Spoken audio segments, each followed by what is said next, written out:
Viewers అందరికీ welcome. నేను మీ మాలు Tirupati Nayak. Dear friends, as usual ఇది మన last session 28 May 2024 shift two పేపర్లో ఇది లాస్ట్ సెషన్. ఇంతకుముందు క్వశ్చన్లో మనం ఈ రాష్ట్రకూటులు వాళ్ళ గురించి నేర్చుకున్నాం. సో ఈ సెషన్లో ఇది లాస్ట్ కాబట్టి సో ఇక్కడ ఇండిపెండెన్స్ మూమెంట్ నుంచి క్వశ్చన్ వచ్చింది చూద్దాం. This turned out to be the first all India struggle against the British government, although it was largely restricted to cities. అంటే 1885లో కాంగ్రెస్ పార్టీ ఎస్టాబ్లిష్ అయిన తర్వాత చాలా ప్రోగ్రామ్ చేశారు వాళ్ళు. 1905 Vande Mataram movement, okay, 19 sorry 1919 Khilafat movement, okay, 1919 Rowlatt Satyagraha, 1920 non cooperation movement, 1930 Dandi march. ఈ Dandi March మనం ఏమంటాం? Salt సత్యాగ్రహ అంటాం. 1942 క్విట్ ఇండియా మూమెంట్.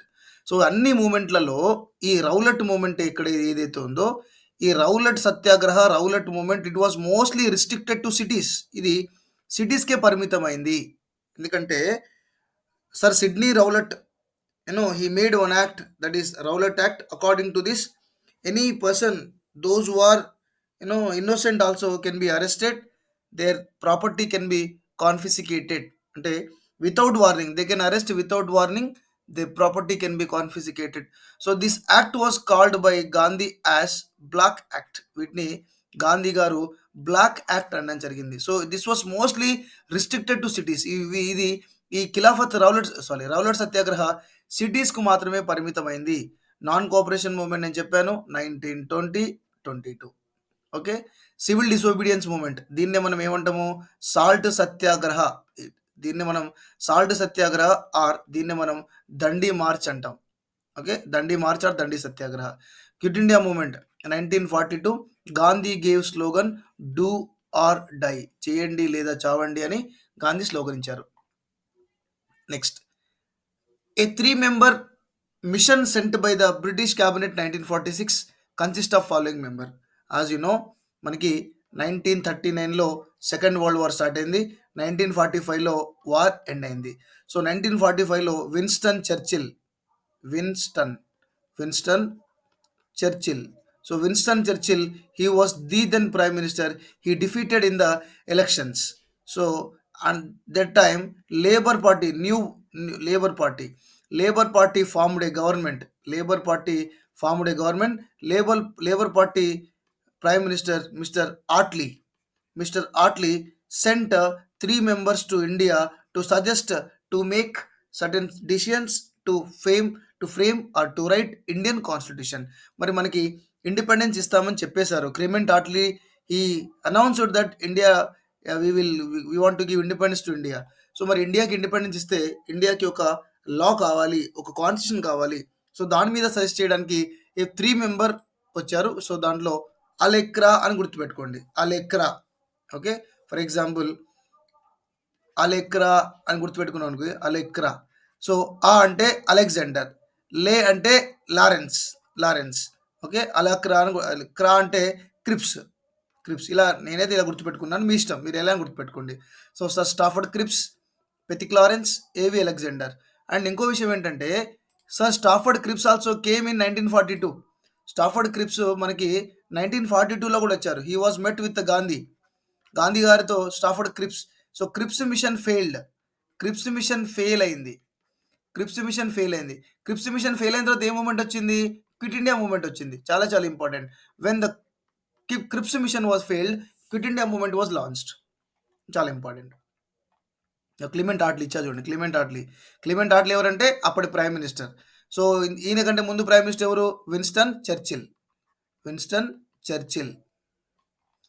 నెక్స్ట్, కింది వాటిలో కాకతీయులు జారీ చేసిన బంగారు నాణం. The gold coin issued by Kakatiyas, Sri ఆహిత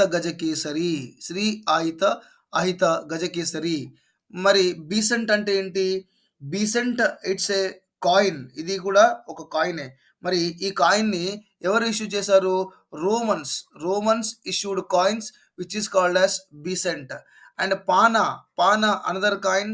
it was during Mauryan period coin. పీరియడ్లో మౌర్యన్స్ పీరియడ్లో పానా అనే కాయిన్ ఉండేది. మరి హలే సిక్కా ఆర్ ఉస్మానియా సిక్కా. హలే సిక్కా ఆర్ ఉస్మానియా సిక్కా అనేది ఇది మీర్ ఉస్మాన్ అలీ ఖాన్ అంటే నిజామ్స్ ఇచ్చినటువంటిది. దినార్స్ రూపాక, ఇవి దినార్లు అంటే సౌదీ అరేబియా కూడా అంటారు.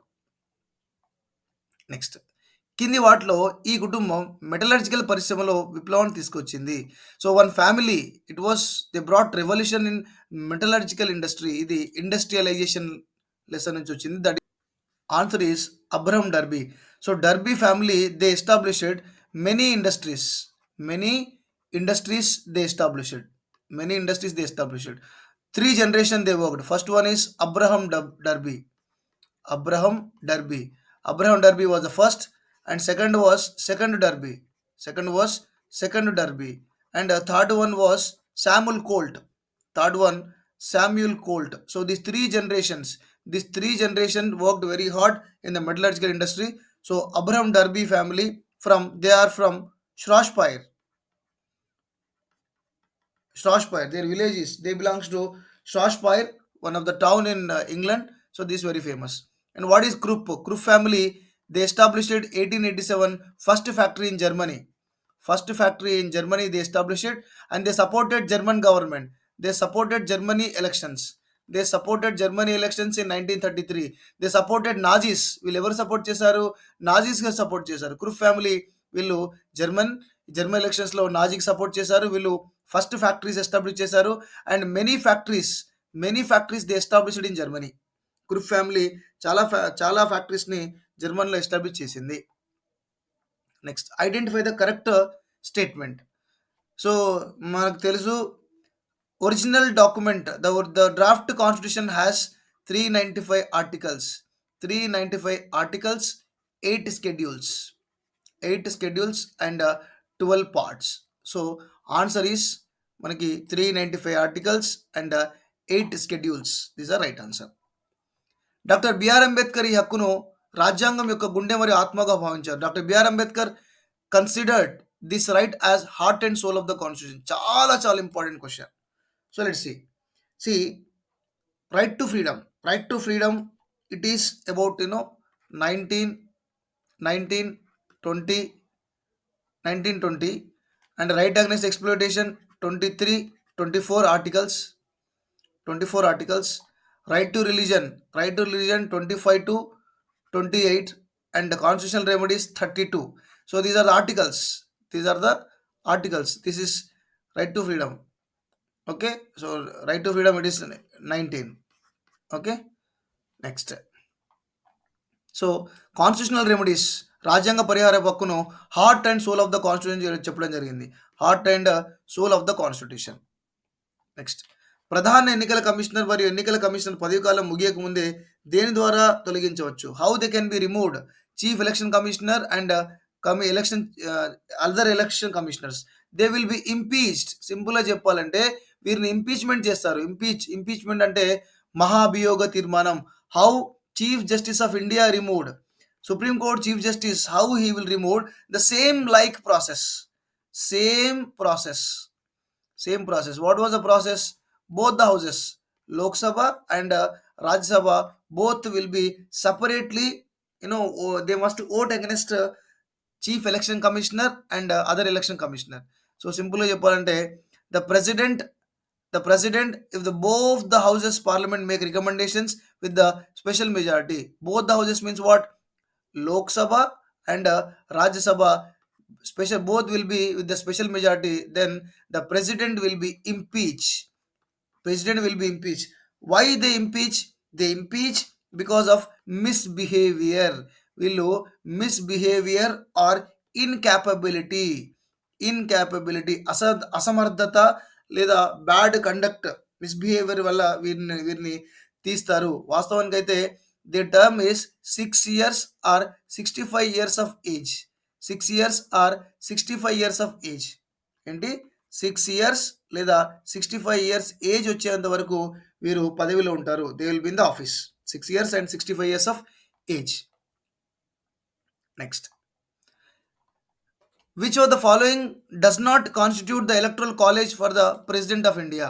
మరి ప్రెసిడెంట్ ఆఫ్ ఇండియాని ఎన్నుకోవాలంటే ఎవరు ఎన్నుకుంటారు? Only you remember elected members. ఎవరైతే ఎన్నుకోబడ్డవారో elected members in the sense elected MLAs and elected MPs, అంతే. ఎన్నిక కాబడ్డటువంటి ఎమ్మెల్యేలు, ఎంపీలు ఉంటారు. చూడండి, సో రాజ్యసభకి ఎన్నికల MPs in the sense elected MPs of Lok Sabha and Rajya Sabha, elected members of the MLA, అన్ని రాష్ట్రాల్లో all states MLA and all MPs, Lok Sabha Rajya Sabha only elected, not nominated వాళ్ళు కాదు, నాట్ నామినేట్ ఎవరైతే అయ్యారో వాళ్ళకి ప్రెసిడెంట్ ఎలక్షన్స్లో ఛాన్స్ లేదు. So elected members of Rajya Sabha yes, elected members of legislative assembly yes. So MLC ఉండదు. So MLCs member of legislative కౌన్సిల్కి ఈ ఛాన్స్ లేదు. And elected Lok Sabha members, MLCs will not vote in the election. అంటే president ఎలక్షన్స్లో ఎమ్మెల్సీలకు vote హక్కు లేదు. Next, కింది దానిలో సభ్యుడు కాని వ్యక్తి ప్రిసైడింగ్ అధికారిగా ఉండగలడు. అంటే he is not a member but he presiding the office. మరి ఎవరు ప్రిసైడ్ చేస్తారు? లోక్సభలో స్పీకర్ కావాలంటే ఖచ్చితంగా ఎంపీ కావాలి. మరి స్టేట్ అసెంబ్లీలో స్పీకర్ కావాలంటే ఖచ్చితంగా ఎమ్మెల్యే కావాలి. రాజ్యసభలో yes, Rajya Sabha president is Rajya Sabha presided by the vice president కదా. సో వైస్ ప్రెసిడెంట్, రాజ్యసభను ఎవరు ప్రిసైడ్ చేస్తారు? వైస్ ప్రెసిడెంట్, అంటే ఉపరాష్ట్రపతి will be not a MP. అంటే ఉపరాష్ట్రపతి ఎంపీగా ఉండకుండా ఆయన దీన్ని ప్రిసైడ్ చేస్తారు. ఈ preside the Rajya Sabha. Next, state legislative council, MLC ఉన్న వ్యక్తే ఆ సభను నడిపిస్తారు. కానీ ఉపరాష్ట్రపతి vice president, he is the not a Rajya Sabha member but he preside the Rajya Sabha. But Lok Sabha speaker must be MP and assembly speaker must be MLA. Legislative council must be MLC. But ఇక్కడ మాత్రం he must not be a Rajya Sabha member but he preside. అంటే రాజ్యసభ నడిపించడానికి MP కానక్కర్లేదు. ఎంపీగా ఉంటే తన అర్హత కోల్పోతాడు, ఎందుకంటే he should not be in the government job. 73rd Constitutional Amendment Act 1992 about this act was brought by PV Narasimha in 1992. Mr. PV Narasimha దీన్ని తీసుకురావడం జరిగింది. 74th and 73rd. 74th about municipalities. 74th దేని గురించి? Municipalities గురించి. 73rd దేని గురించి? పంచాయత్స్ గురించి. Okay, so Panchayati Raj. So this was constitutional status was given. దీనికి constitutional status was given. 1/3 of the seat reserve for the women. మరి లోకల్ లెవెల్ పంచాయతీలలో 1/3 of the seats reserve for the women. Next, laws on the subject mention under the concurrent list. So concurrent list, there are 3 lists are there. 3 లిస్టులు ఉంటాయి. ఒకటి union list, one more is state list, and third one is concurrent list. Okay, concurrent list. And fourth one is residuary powers. So residuary power is under the union government. Concurrent list both అంటే state and union government ఇద్దరు కూడా loss make చేయొచ్చు. అంటే example railway, postal, defence, వీరి మీద ఎవరు laws make చేస్తారు? Union government will make the laws. State will make the laws on agriculture, okay, irrigation, law and order, commerce, వీటి మీద స్టేట్ లాస్ మేక్ చేస్తుంది. కాంకరెంట్ లిస్ట్ ఏంటి? Example education, forest will comes under the concurrent list. Residuary powers under the central government, అంటే union కిందనే ఉంటుంది. రెసిడ్యువరీ power కింద ఏమొస్తుందంటే software, internet, hardware, technology, ఇవన్నీ కూడా రెసిడ్యువరీ పవర్స్ కింద. అంటే ఇట్ వాస్ నాట్ కేటగిరైజ్డ్, ఇంకా ఇవి కేటగిరైజ్ అవ్వలేదు. If it is categorised it will come under some subjects will come under concurrent, some subject comes under state, some subject comes under union. So concurrent list, both central government and state government will make the laws. రెండు కేంద్ర ప్రభుత్వం మరియు రాష్ట్ర ప్రభుత్వాలు రెండు వాటి మీద loss make చేస్తే, చట్టాలు చేస్తే వాటిని మనం కాంకరెంట్ లిస్ట్ అంటాం. Example education and forestry. ఒకవేళ రి స్టేట్ గవర్నమెంట్ లాస్ మేక్ చేసింది, సెంట్రల్ గవర్నమెంట్ లాస్ మేక్ చేసింది. అప్పుడు ఎవరి లా చెల్లుతుంది? సెంట్రల్ లా మాత్రమే చెల్లుబాటు అవుతుంది. గ్రామ సర్పంచ్‌గా ఎన్నిక కావడానికి కనీస వయసు. సర్పంచ్ కావాలంటే వయసు ఎంత? సర్పంచ్ కావాలంటే మనకి ఉండవలసిన వయసు ఎంత అంటే మనకి 21 ఇయర్స్ కావాలి. మరి MLA, MP to become a MLA or MP 25 years. Okay. మరి MLC and Rajya Sabha member 30 years. Okay. మరి ప్రెసిడెంట్ కావడానికి ఎంత? 35 ఇయర్స్. ఓకే. గవర్నర్ కావడానికి ఎంత? 35 ఇయర్స్. మరి ఓటేయడానికి ఎంత? 18 ఇయర్స్. ఓటేయడానికి 18 ఇయర్స్. సో ఎమ్మెల్యే, ఎంపీ కావడానికి 25, ఎమ్మెల్సీ, రాజ్యసభ ఎంపీ కావడానికి 30 ఇయర్స్, ప్రెసిడెంట్ అండ్ గవర్నర్ కావడానికి 35 years. World human rights day December 10. World human rights day December 10. Human right commission established in 1993. Human rights commission 1993లో establish చేశారు. National human right commission. Next, a German citizen staying in India cannot claim the following right. He will equal before the law and protection life or personal liberty, yes. Freedom of religion, yes. So 3 yes అంటే వాణిజ్యం. He cannot have a right to do business in India without central government approval. Okay. ఇవన్నీ కూడా అల్టిమేట్గా వస్తాయి. These all will be give government automatical. ఎవరైతే foreign నుంచి ఎవరు వచ్చినా వాళ్ళకి ఇవన్నీ ఆటోమేటిక్గా వస్తాయి. But this will not come automatically. Must take permission. Okay. And profession also must take government permission. Next, the following is not a feature of a democratic government. మరి democratic government కానిది ఏది? Democratic government fundamental rights democratic గవర్నమెంట్స్కి ఉంటాయి. And free and fair elections, yes.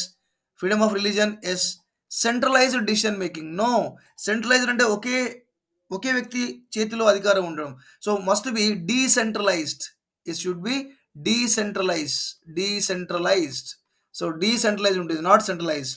So this is centralised decision making will be not there in the democratic nations. ఇవన్నీ ఉంటాయి, but అవి మాత్రం decentralised ఉంటుంది. Decentralised. Okay. Decentralised, not centralised. Next, the head quarter of UNESCO. మరి UNESCO head quarter ఎక్కడ ఉంది? UNESCO head quarter Paris. United Nations educational, scientific, cultural organisation. United Nations educational, scientific, cultural organisation. Next, so జెనీవాలో ఏముంది? In Geneva గుర్తుపెట్టుకోండి, international labour organisation, ILO and WHO, then WTO, ఇవన్నీ కూడా జెనీవాలో ఉన్నాయి. So Geneva is Switzerland. Geneva ఎక్కడంటే ఇది Switzerland. And Rome food and agriculture organisation ఉంది. రోమ్లో ఫుడ్ అండ్ అగ్రికల్చరల్ ఆర్గనైజేషన్. మరి న్యూయార్క్లో ఏముంది? UNO, యునైటెడ్ నేషన్స్ ఆర్గనైజేషన్, 1945లో ఎస్టాబ్లిష్ అయింది. Okay. And remaining is social studies, methodology. If possible I will make methodology video. I hope you understand. మనకి 28 మే shift 2లో జరిగినటువంటి పేపర్ కంప్లీట్గా చేసాం. 3 పేపర్స్ ఇప్పటివరకు చేసాం. మిగిలిన పేపర్ ఎగ్జామ్స్ దగ్గర ఉన్నాయి. మిగిలిన పేపర్ కూడా వీలుంటే చేసే ప్రయత్నం చేస్తా. మీరైతే దయచేసి ఒకసారి చూసుకోండి. క్వశ్చన్స్ చాలా బాగా రిపీట్ అవుతున్నాయి. సో జాగ్రత్త. I wish all the best. Bye bye.